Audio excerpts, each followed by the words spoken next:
African weaver birds probably invented the technique of tying bows and knots. The golden oriole from the New World threads the finest of plant strands with their beaks. They can sew with their mouths as well as a first-rate tailor. Their efforts result in sturdy structures for their offspring. And the smartest apes of all were right there watching, eager to have the chance to associate new ideas with new necessities.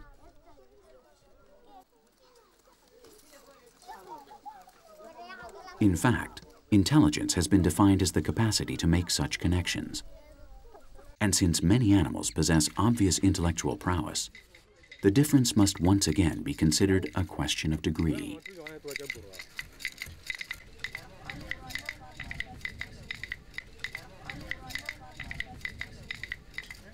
With those knots, bows, and fabrics, man would come up with the first of a series of cognitive associations even more complex than cloth or clothing.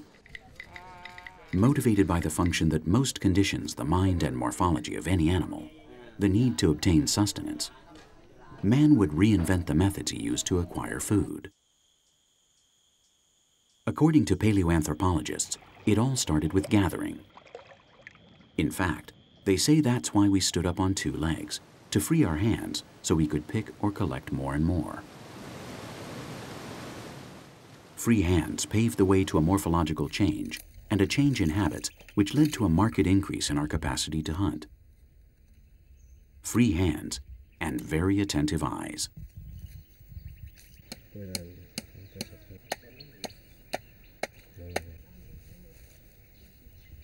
There is no skill that we have imitated and/or adapted from wildlife better than the art of killing.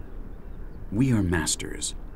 Masters who of course had their own masters, but we have taken it all much farther.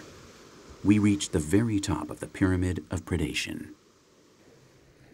Our level of sophistication in making weapons increased in relation to our aggressiveness towards obtaining more.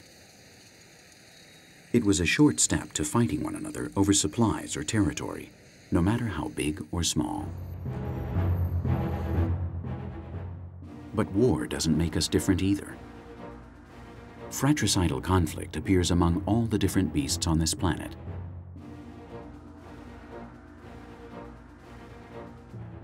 Our envy and drive for power aren't so different from the quest for success naturally pursued by all living beings.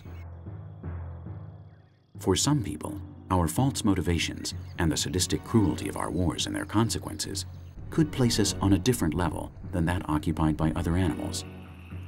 But others believe that combat is just another element along the path of evolution. And if we're nothing more than a species that is the product of wild nature, perhaps we should assume that victory belongs exclusively to the strongest. Is our world a world of beasts? Or can we find at the center of our battlefields certain conditions that couldn't exist among beasts? We may be the only animals, given such power and ambition, that could completely exterminate ourselves if we exceeded our destructive impulses. However, if by chance humans disappeared all at once, wouldn't the surviving species continue?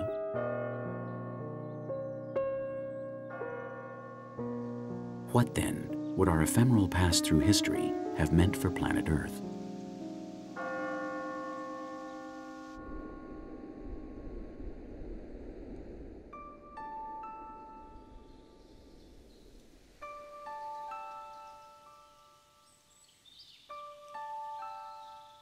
But whatever doubts there may be, it is certainly curious, if not downright savage, that war may actually have been the most important factor in our evolutionary changes.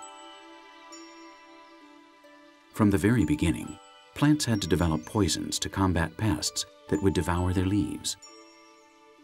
The chemical war unleashed between the plant and animal kingdoms has fomented the perfecting of some of the most amazing toxic formulas, and in juxtaposition, some of the most incredible defensive systems and ingenious antidotes.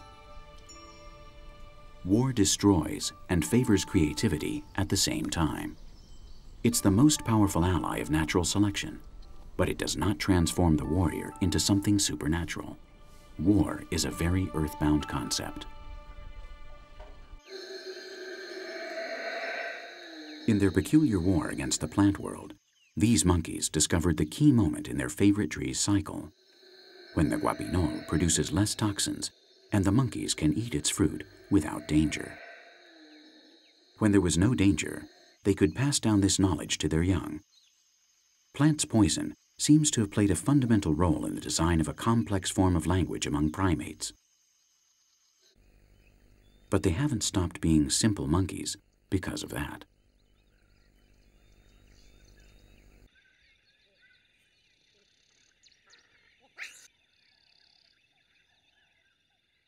Certain African acacias have elaborated a strategic plan to keep giraffes from eating all their leaves. When they realize they are being attacked, each plant multiplies by 10 the amount of toxin in their sap and chemically alerts the rest of the stand that they should do the same to deter the enemy. The bitter taste the leaves take on in barely a few minutes dissuades the herbivores quickly. They'll have to look for lunch in another place. The fight to eat, and not to get eaten, is a violent one, and it requires biology to adapt, to change, to evolve.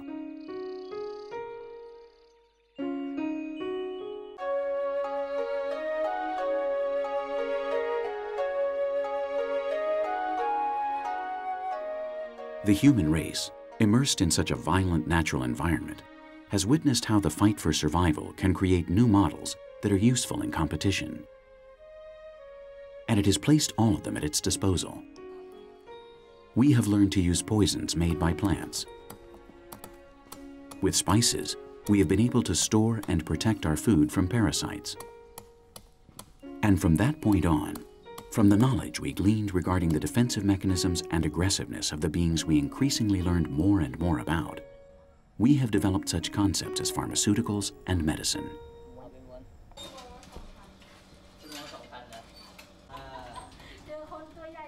Concepts, we must acknowledge, that have taught us a great deal about altruism, generosity, and cooperation. These traits, so closely linked to the good feelings that define us as persons, can also be found in other species with a sufficient degree of cerebral development and high levels of gregariousness. Although this is only found in a very germinal and basic stage. As in all primates, the individuals of the same clan are well differentiated hierarchically. And between each class or social level, relations, duties, and rights are firmly established as in any other biological family. Among baboons, certain behaviors have been clearly observed that might uncover the origins of altruism and individual sacrifice for the good of the entire community.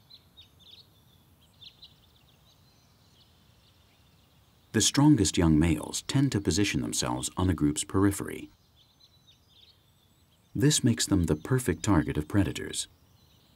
But by doing so, they make sure the mothers, babies, and most experienced males in the clan are safer.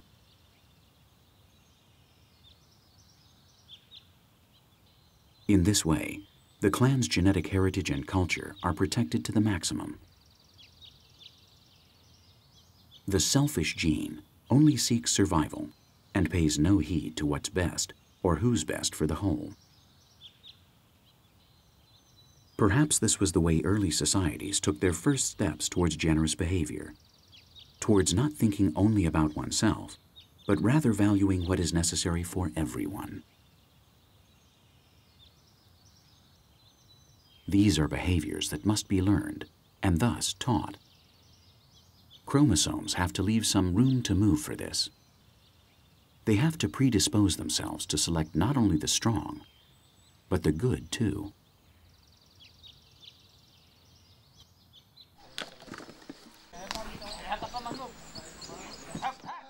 We are not the first beings capable of giving our lives for others, nor are we the first or the only ones to associate ourselves with and domesticate other plant or animal species.